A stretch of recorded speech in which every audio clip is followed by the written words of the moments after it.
সরাসরি প্রশ্নোত্তর পর্বে চলে আসছি দাদা। হুম আরএসএস কার্যকর্তা বলেই মানুষের মাথায় একটা ছবি আসে, লাঠি, খাকি হাফ প্যান্ট। এটা কতটা মিথ আর কতটা রিয়েলিটি?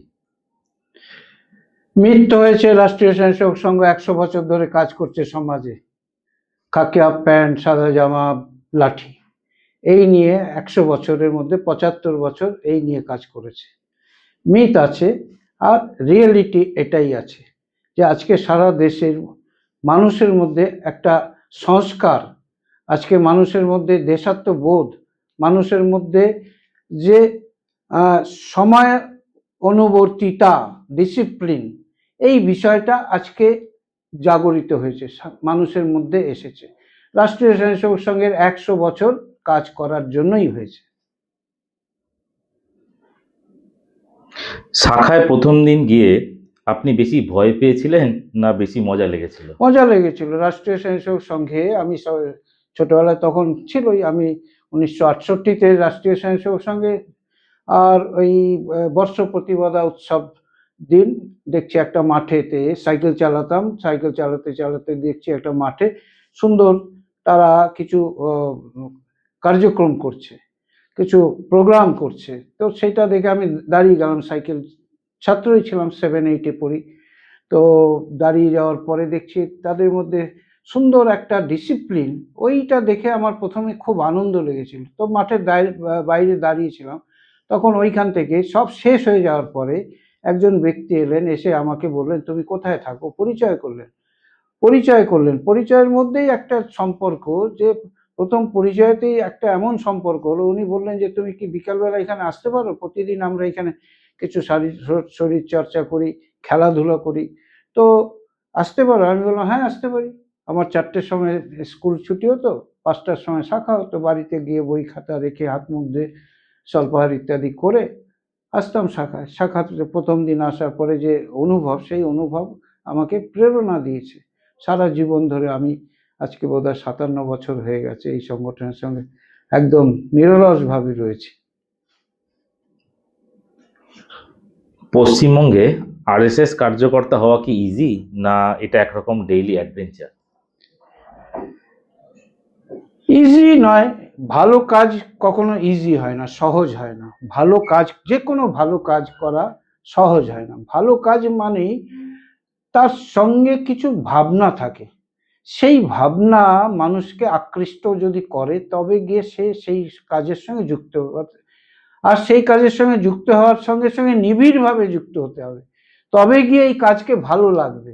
এই কাজ, এই যে রাষ্ট্রীয় স্বয়ংসেবক সংঘের প্রতিষ্ঠাতা যে কাজটা শুরু করেছিল, একটা সাবলীল সহজ সরল কাজ, এই কাজটা প্রাথমিকভাবে বোঝা যাবে না যে এর গভীরতা, ডেন্সিটি এত বিরাট রয়েছে, সেটা বোঝা যাবে না। কিন্তু ওই যে সেই দিন যাদের সংস্পর্শে এসেছিলাম, প্রথম দিনেতে পরিচয় হয়েছিল, তারা সমাজের প্রতিষ্ঠিত ব্যক্তি। মানে কি, তারা লেখাপড়ায়, তারা সমাজের বিভিন্ন কাজে, তাদের ব্যবহারে, তাদের পারিবারিক জীবনে তারা সকলে আর একটা নীতিনিষ্ঠ ব্যক্তি সব সময় ছিলেন। তো ওইটা মানুষ, এই ভালো কাজ, ভালো ব্যক্তিকে খুঁজতে চায়। তো এইটা যখন পাবে মানুষ, তখন তার সঙ্গে আকৃষ্ট হতে বাধ্য হবে। তো আমিও সেইভাবেই সংঘকে আর নিজের আপনত্ব করেছিলাম। আরএসএস নিজেকে অরাজনৈতিক সংগঠন বলে, কিন্তু বাস্তবে বিজেপির সঙ্গে তাদের সম্পর্ক অস্বীকার করা যায় না, আপনিও জানেন। এটা কি আদর্শগত মিল নাকি ক্ষমতার রাজনীতি?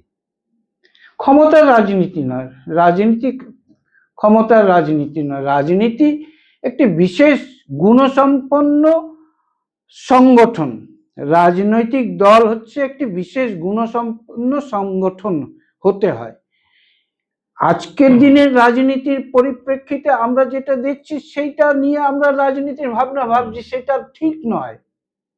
ঠিক আছে, রাজনীতিতে নীতি থাকতে হবে, তবে গিয়ে রাজনীতি, রাজার নীতি, রাজ্য পরিচালনার নীতি। রাজ্য পরিচালনার ক্ষেত্রে যদি একজন ব্যক্তিও পিছিয়ে থাকে, একজন ব্যক্তিও যদি সমস্ত মানুষের থেকে দূরে থাকে, সেটা রাজনীতি নয়। অর্থাৎ সেই ব্যক্তি আমার সঙ্গে যুক্ত হতে পারলো না, তাই বিজেপি রাজনৈতিক দল হলেও তাদের মধ্যে আজকেও নীতিনিষ্ঠ ভাব রয়েছে ভারতবর্ষের অন্যান্য রাজনৈতিক দল, তার জন্য তার শক্তি বাড়ছে। এইবারে হচ্ছে রাষ্ট্রীয় স্বয়ংসেবক সংঘের স্বয়ংসেবক হিসাবে বিজেপিতে যোগদান করা, বা কি বললেন আপনি, একটা আদর্শগত মিল আছে হ্যাঁ কিনা। আদর্শগত মিল, বা কি রাজনৈতিক একটা কিছু বললেন, সম্পর্ক একটা যে অস্বীকার করা যায় না। হ্যাঁ, তো আজকে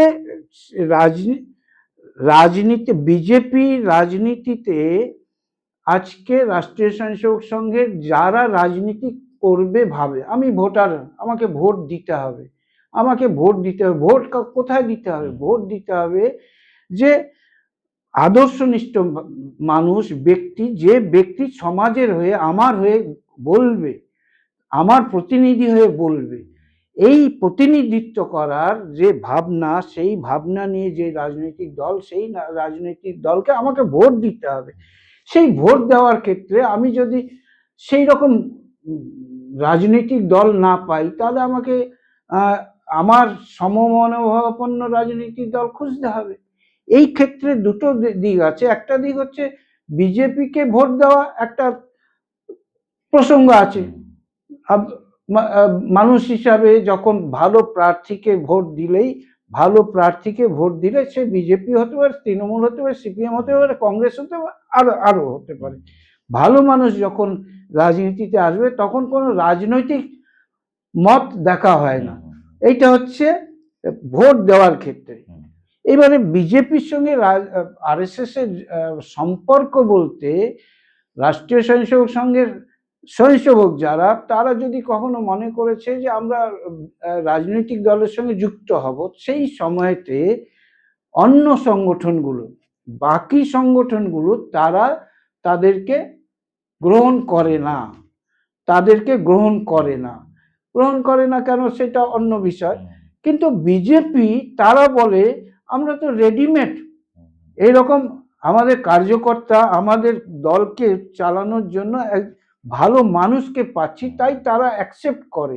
বাকি রাজনৈতিক দল তারা অ্যাকসেপ্ট করে না, গ্রহণ করে না, সেই কারণে সেইখানে যাওয়ার সুযোগ থাকে না।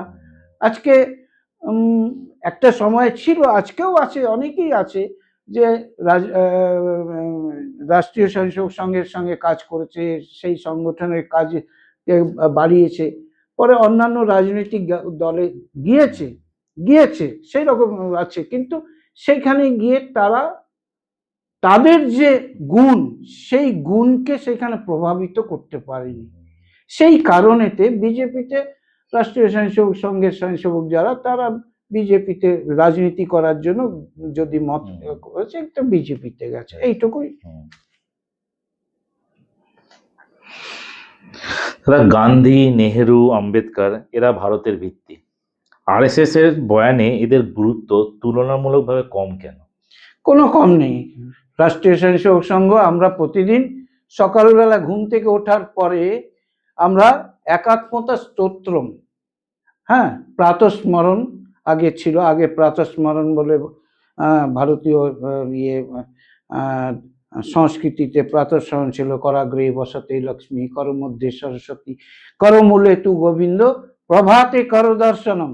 আজকেও আমরা সকালবেলা যখন করি, সেই একাত্মতা স্তোত্রমে গান্ধীর কথা বলা হয়েছে, নেহরুর কথা বলা নেই, নেতাজি সুভাষচন্দ্রের কথা বলা হয়েছে, বিবেকানন্দের কথা বলা হয়েছে, রবীন্দ্রনাথের কথা বলা হয়েছে, আম্বেদকরের কথা বলা হয়েছে। তাই কোনো আলাদা বিষয় নেই, এটা আলাদা ভাবে একটা সত্তা তৈরি করার ভাবনা সমাজের কিছু কোনো মানুষেরা করছে। ভারতবর্ষ একটি প্রাচীন দেশ, ভারতবর্ষ একটা সংস্কৃতিবান দেশ। এই ভারতবর্ষের সংস্কৃতিকে পরিপুষ্ট করার জন্য বিভিন্ন সময় ভারতবর্ষের সমস্ত প্রদেশে, কোনো একটা প্রদেশ নয়, সমস্ত প্রদেশে আর গুণী মানুষ যারা মহাপুরুষ বলে গণ্য হয়েছে, তাদের সকলকে রাষ্ট্রীয় স্বয়ংসেবক সংঘ আপন করে নিয়েছে। রাষ্ট্রীয় স্বয়ংসেবক সংঘের নিজস্ব কোনো ইজম বা নীতি নেই। ভারতবর্ষের ধর্ম, ভারতবর্ষের সংস্কৃতি, ভারতবর্ষের যে জ্ঞান, সেই পরম্পরাকে এগিয়ে নিয়ে যাওয়ার কাজই রাষ্ট্রীয় স্বয়ংসেবক সংঘ করে। তাই আমার কাছে রাষ্ট্রীয় স্বয়ংসেবক সংঘের কাছে নেতাজি সুভাষচন্দ্র বসু, রবীন্দ্রনাথ ঠাকুর, স্বামী বিবেকানন্দ, রামকৃষ্ণ, চৈতন্য মহাপ্রভু, সেই সঙ্গে দয়ানন্দ সরস্বতী, সেই সঙ্গে হক্কা বক্কা, সেই সঙ্গে লাচিত বরফুকন, সকলের গুরুত্ব রয়েছে। ঠিক আছে, এইটা হচ্ছে রাষ্ট্রীয় স্বয়ংসেবক সংঘ। এই কারণে রাষ্ট্রীয় স্বয়ংসেবক সংঘ সমাজে প্রভাব বিস্তার করছে, মানুষ সংঘের প্রতি আকৃষ্ট হচ্ছে।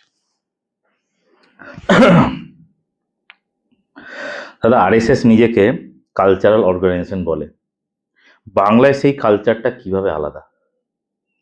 আলাদা নয়, কেন আলাদা? আমাদের এটা জানতে হবে, বাংলা হচ্ছে ভারতবর্ষের সংস্কৃতির পীঠস্থান। আজকের দিনে নয়, আজকে নয়, এটা নষ্ট করা হচ্ছে, এইটা করা উচিত নয়। এটা যদি করা হয় তাহলে সারা দেশ পিছিয়ে যাবে। এই জন্য একসময় মহারাষ্ট্র থেকে আওয়াজ এসছিল, হ্যাঁ, লোকমান্য তিলক বলেছিলেন যে what Bengal things today, India things tomorrow. কথাটার কারণটা ছিল ভারতবর্ষ হচ্ছে পৃথিবীর পূর্ব দিকে, তো এইখানে সূর্যের প্রভাব প্রথমে আসে। ঠিক আছে, এইখানে মানুষের আগে হয়, তাদের সংস্কার সংস্কৃতি, তারা ভারতবর্ষের সংস্কার সংস্কৃতিকে ধরে রাখার কাজ করে। ঠিক আছে, ধরে রাখার কাজ করে ভারতবর্ষের সমস্ত মহাপুরুষ, আজকের দিনে না, প্রাচীনকাল থেকে। আমাদের জানতে হবে, এর নিয়ে ঘন্টার পর ঘন্টা পডকাস্ট হতে পারবে। তো বাংলাতে যারা না এসেছে তারা বড় মনীষী হতে পারেনি, মহাপুরুষ হতে পারেনি। ঠিক আছে, শঙ্করাচার্য থেকে শুরু করে বুদ্ধদেব, সকলে। ঠিক আছে, তাই বাংলা সংস্কৃতি ভারতবর্ষকে পথ দেখিয়েছে। রাষ্ট্রীয় স্বয়ংসেবক সংঘ এই কাজ করছে, বাংলার সঙ্গে পৃথকভাবে নয়, ভারতবর্ষকে আর সম্পূর্ণ একটা বৈভবশালী দেশ করার উদ্দেশ্যে রাষ্ট্রীয় স্বয়ংসেবক সংঘ বাংলাতেও এই কাজ করছে। দাদা, রবীন্দ্রনাথ আর স্বামী বিবেকানন্দ, এই দুজনকে আরএসএস কিভাবে দেখে? হ্যাঁ, বিবেকানন্দের আদর্শ নিয়েই আমরা কাজ করি রাষ্ট্রীয় স্বয়ংসেবক সংঘ। রাষ্ট্রীয় স্বয়ংসেবক সংঘ, বিবেকানন্দ বলেছিলেন, বিবেকানন্দ 39 বছর বয়স পর্যন্ত যুবাবস্থাতেই তিনি তার কাজ সম্পূর্ণ করেছিলেন। কিন্তু তার কাজ সম্পূর্ণ করা মানে কাজ সম্পূর্ণ নয়, উনি যে কাজটা ভেবেছিলেন সেই কাজটা মাত্র 39 বছর বয়স পর্যন্তই করতে পেরেছেন। তিনি বলেছিলেন, যদি 100 বিবেকানন্দ পাই, আমি যুবক পাই, অর্থাৎ যুবক পাই, তাহলে আমি ভারতবর্ষের দিশা পরিবর্তন করতে পারি। কোন সময় বলছেন? যখন সারা পৃথিবী জুড়ে একটা হাহাকার অবস্থা, ধর্ম, সংস্কৃতি, বিজ্ঞান সমস্ত দিক দিয়ে সারা পৃথিবী অন্ধকার হয়ে গেছে। সেই সময় বিবেকানন্দ শিকাগো ধর্মসভায় গিয়ে, আর উনি যে হিন্দু ধর্মে, হিন্দু সংস্কৃতির যে ব্যাখ্যা দিলেন, সারা পৃথিবীতে আলো বিস্তার শুরু হয়ে গেল।